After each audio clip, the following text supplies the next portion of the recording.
Most people think intensity is about doing more, but the truth is, it's about doing things differently in a way that creates real emotional impact. Curious? Welcome back to Feminine Insight, where we break down real female psychology and the hidden dynamics behind attraction and connection. And in today's video, you'll understand the deeper truth about intensity, control, and emotional rhythm that most people completely miss. So, make sure to like this video and subscribe to Feminine Insight for more real insights like this. Control of pace is one of those things that sounds simple, but it completely changes the experience when done right. Thoughtful. Most people either rush or become inconsistent, and that breaks the emotional rhythm. What actually creates intensity is a steady, intentional flow that feels like it's being guided, not guessed. It starts with slowing things down, not dragging the moment, but allowing it to build naturally. When the pace is controlled, every movement feels more noticeable. There's a sense of awareness in what's happening instead of everything blending together. That awareness is what creates connection and tension at the same time. Then comes variation, but not randomness. Slight changes in speed, followed by returning to a steady rhythm, create a pattern the mind starts to follow. That pattern builds anticipation because it feels like something is being led with purpose. When everything is unpredictable in a chaotic way, it feels disconnected. But when the changes are subtle and controlled, it feels deliberate. Another important part is knowing when to hold back. Instead of constantly pushing forward, pausing for a moment, or slightly slowing down at the right time can increase the intensity far more than just continuing at the same level. That brief restraint creates a kind of tension that naturally pulls attention deeper into the moment. Energy also plays a role here. Control of pace isn't just physical, it's emotional. When someone is calm, focused, and present, that feeling transfers. It creates a sense of stability, and that stability allows intensity to feel safe instead of overwhelming. Physical presence is less about strength and more about how someone carries their energy in a moment. It's the difference between being there physically and actually being felt. When presence is strong, it creates a sense of focus and certainty that naturally pulls attention in without needing to say much. It starts with being grounded. Movements aren't rushed or unsure. They feel stable and deliberate. That kind of steadiness creates a feeling that everything is under control in a calm way. When someone feels grounded, it removes distraction and allows the moment to feel more intense without becoming chaotic. Another part of presence is proximity. Being close in a way that feels intentional, not accidental, changes the emotional tone completely. It creates a sense of connection that feels immediate and real. There's no distance mentally or physically, and that closeness builds a stronger emotional response than anything exaggerated ever could. Body language also plays a big role. Small things like posture, eye focus, and how movements are carried can shift everything. When those signals show confidence and awareness, it creates a silent communication that feels natural.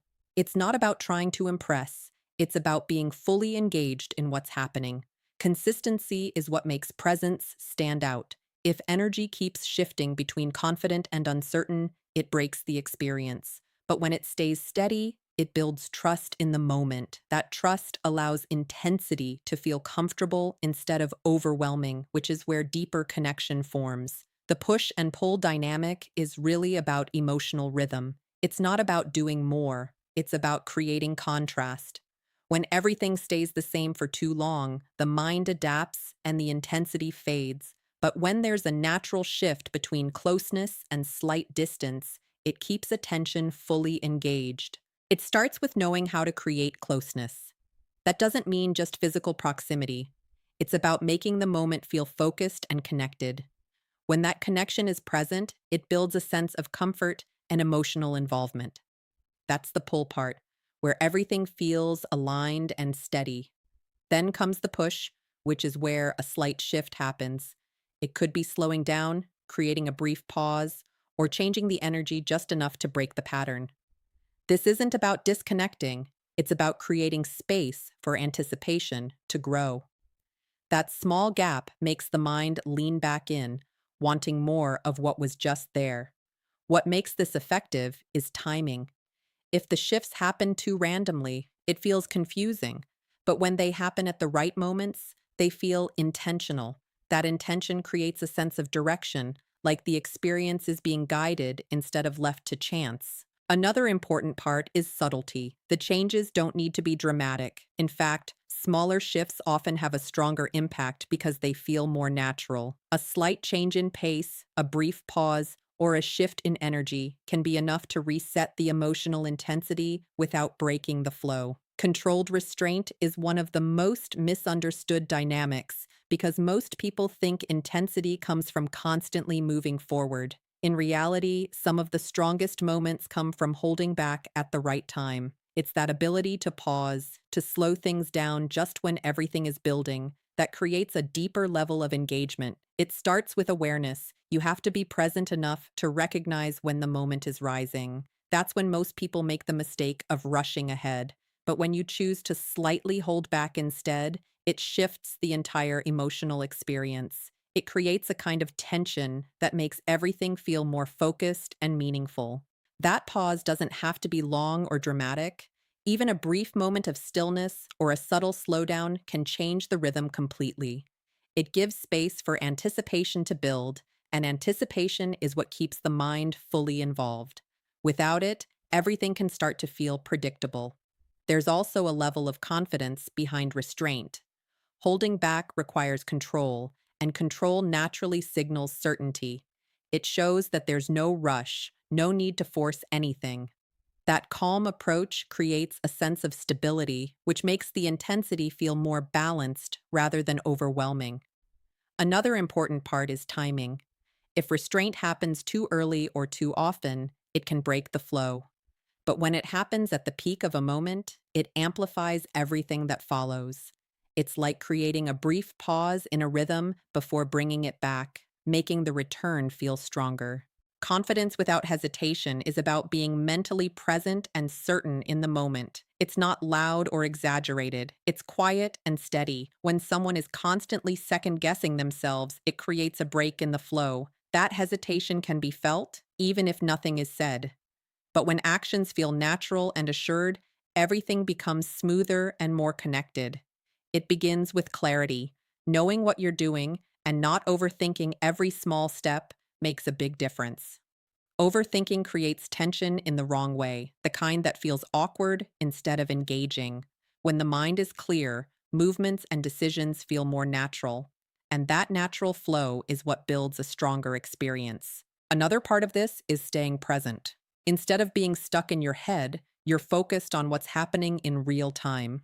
That awareness allows you to respond instead of react. It creates a sense of alignment between what you feel and how you act, which makes everything seem more genuine. There's also a balance between leading and being aware. Confidence doesn't mean ignoring the other person. It means guiding the moment while still paying attention. That balance is what makes it feel comfortable instead of forced. It shows control, but in a way that feels respectful and grounded. Body language plays into this as well. Small things like steady movements, consistent energy, and calm expressions all reinforce that sense of certainty. When those signals match the overall energy, it creates a kind of silent communication that feels easy to follow. When you look at all of this together, a clear pattern starts to show.